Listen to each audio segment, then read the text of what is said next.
Okay, so I'm gonna come out right and start with my conclusion right away and tell you that this is the most boring iPhone that Apple has ever released. There's no way to sugarcoat that. There have been S years in the past and they've been pretty boring as well. But even with the boring S years, there was at least something redeeming about the phone that came out. There was something that was significantly better with the new phone when compared to the previous devices. But I wish I could say the same for this phone. I didn't expect it to be so underwhelming, to be honest with you. If I had any idea, I would have chosen a more interesting color than the midnight black at the very least. Let's talk about this iPhone 14 and see how much we even have to talk about this phone, because it is pretty much the same phone as last year. Oh, and I'm going to be recording the talking portion of this video on the iPhone 14 back camera. This is the main sensor. This entire video, wherever you see my face, is a camera test for this video. So this is an iPhone, which in 2022 means it's a glass-on-glass sandwich with an aluminum chassis with flat edges. There are two cameras on the frosted glass section on an otherwise reflective glass back. A part of me really likes this layout because the camera array is kind of spaced out in a manner that is almost always easy to clean. Because of the frosted glass nature, it doesn't get as dirty and grimy as the ones on the Pro model. iPhone 14 still supports the same MagSafe chargers that were compatible with iPhone 12 and 13, and with MFI certified MagSafe chargers, it also supports fast charging at 15 watts. You could also just use a 20-watt wall adapter with the included USB-C to Lightning cable for fast wired charging. Speaking of which, we still have Lightning port on this phone. We'll just have to wait for EU regulatory bodies to kind of step in and force Apple to give us a USB-C iPhone.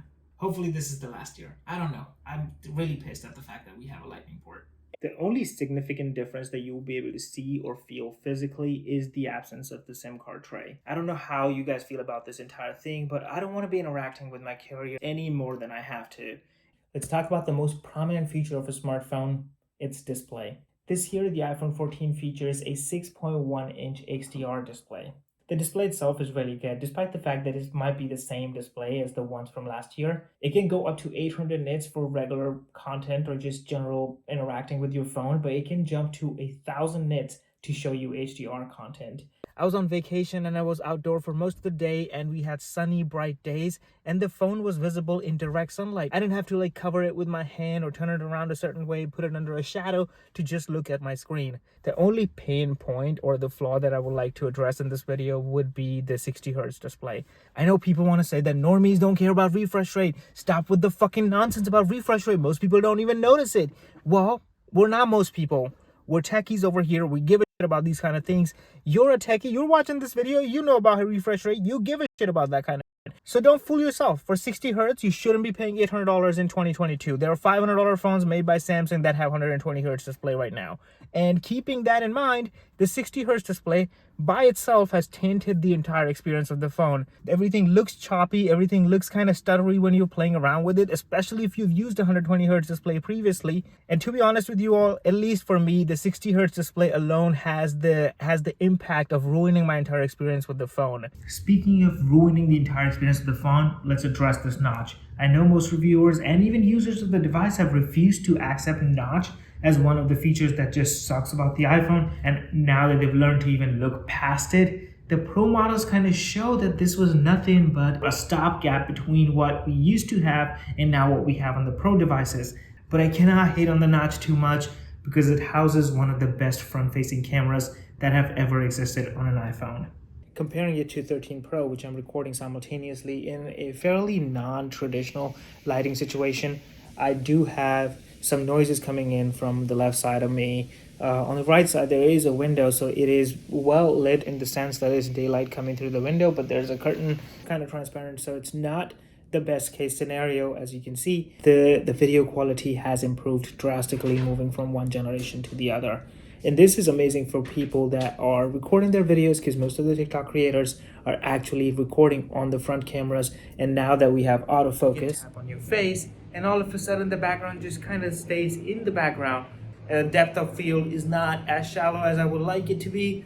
This is the same shot that you just saw, but in cinematic mode on the front camera, and you can see how my hair is not really being taken care of properly, but everything else is just perfect. And the photos that I took with the iPhone 14's front camera are way more better looking than the ones taken on my 13 Pro.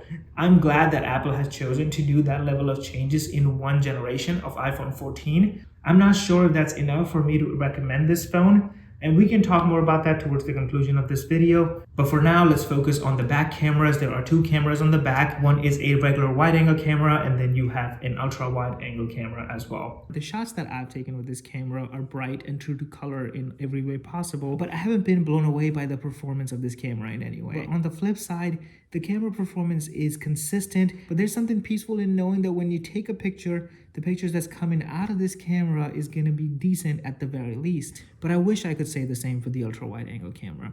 The ultra wide angle camera has stayed the same since I don't even know how long. Maybe since iPhone 11 they haven't updated the ultra wide camera, and at this point in time it has started showing its age. It does not have the macro mode functionality like the Pro models do, and it's also not as sensitive to light as the Pro models are. So the pictures that you take with this camera are gonna be kind of hit or miss depending on how much light is there. It's really good for taking pictures of vast landscapes in brightly lit days, but anything worse than just the perfect lighting, this camera kind of gives up on you. On the video recording side, we do get the action mode, which is like the gimbal mode on your iPhone because it cancels out any amount of camera shake. This mode is actually available on both wide and ultra wide angle cameras. If that has taught you anything, it should tell you that I can't really run and talk at the same time. I can barely talk after running for a few seconds. All I can tell you is action cam is an amazing functionality because it kind of replaces gimbals. You definitely have to deal with a little bit of crop factor. I think the 4K video goes down to 2K, but in my opinion, it seems like you had a gimbal, you had a professional setup while you were running around and you were following no techniques whatsoever for stabilizing that video.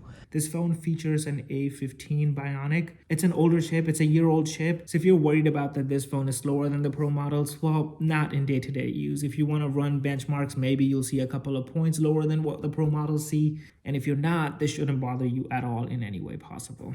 You know what? This feels like the release of iPhone 8. I mean, it is alright, but what it offers is not sufficient anymore, at least for the price of $800. If you're in the market for something like this and you try and buy an iPhone for about $800, here's what I suggest you do.